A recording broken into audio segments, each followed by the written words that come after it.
છેલ્લા ઘણા દિવસથી વરાછા વિસ્તારના સૌ જાગૃત યુવાનો અને અહીંના સૌ એક્ટિવિસ્ટ મિત્રોએ મળી અને એક વરાછા ગૌરવ સમિતિ નામે ભેગા થઈ મુવમેન્ટ ચાલી રહી છે કે વરાછા વિસ્તારની અંદર આટલા મોટા સુરત શહેરમાં જે વિસ્તાર સૌથી વધુ વેરો ભરે છે અને સુવિધાયુક્ત સુવિધા મળવી જોઈએ.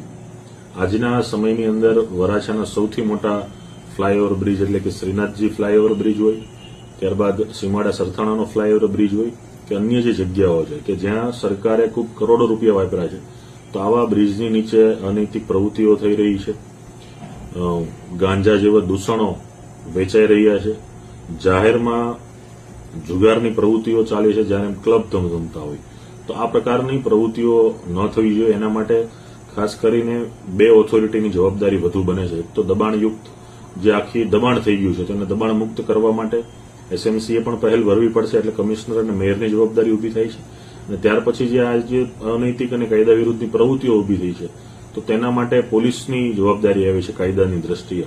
તો પોલીસ અને પાલિકા બંનેએ સંયોગ સાથે સાધી અને આ પ્રવૃત્તિઓ દૂર થાય, આખો વિસ્તારની અંદર નશા મુક્ત થાય અને ખાસ કરીને એક સ્વચ્છતા સાથે જ્યારે સમગ્ર સુરત શહેર હોય કે આપણું ગુજરાત હોય કે ભારત હોય જે અત્યારે ખૂબ હરણફાળ ભરી રહ્યું હોય ત્યારે એટલા વિકસિત એરિયામાં પણ આવા પ્રકારના દૂષણો થાય, સ્વચ્છતાનો પ્રશ્ન ઉભો થાય, જે પ્રકારે આખું દબાણ ઉભું થઈ રહ્યું છે ન થવું જોઈએ. સાથોસાથ વરાછા વિસ્તારની અંદર જે આખા એક ફ્રૂટ માર્કેટની એક સમસ્યા ઉભી થઈ છે જેનાથી દરરોજ 1 લાખથી પણ વધારે લોકો દરરોજ રાત્રે અડધી કલાકનો શિકાર બને છે. તો એના માટે પણ દબાણ ખાતા એસએમસી અને સાથે પોલીસનો સહયોગ લઈ અને આ એક પણ લોકોની શરમ ભર્યા વગર એકદમ ગેરકાયદેસર દબાણ કરે છે આવા લોકોને આ વરાછા રોડથી મુક્ત કરવા જોઈએ. પ્રજા સુખ શાંતિથી જીવી શકે માટે પહેલ થવી જોઈએ અને આ માટે વરાછા વિસ્તારની જે પણ મુહિમ ચાલી રહી છે એમાં એક વરાછાવાસી યુવાન તરીકે બાલ મંદિરથી આ વિસ્તારમાં રહ્યા છીએ, ભણ્યા છીએ, ગણ્યા છીએ અને આજે આ વિસ્તારમાં ધંધો કરીએ છીએ.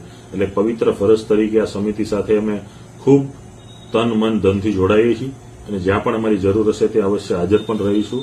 અને આ મીડિયાના માધ્યમથી સૌ શહેરીજનોને, તંત્રને, ખાસ કરીને પોલીસ અને એસએમસી બંને તંત્રને એક યુવાન તરીકે મારી વિનંતી છે કે યુવાનોને આ લડાઈ લડવી પડે. આ હાલની દ્રષ્ટિએ એક શરમજનક બાબત છે. એટલે આ વિકસિત સુરત શહેરની અંદર આ પ્રવૃત્તિ ન થવી જોઈએ એવી હું તંત્રને અપીલ કરું છું કે તત્કાલ ધોરણે આ બધી પ્રવૃત્તિ અને મુદ્દાઓ પર ધ્યાન આપી અને આ વરાછાને સુગમ અને સુવિધાયુક્ત બનાવવામાં મદદ કરે.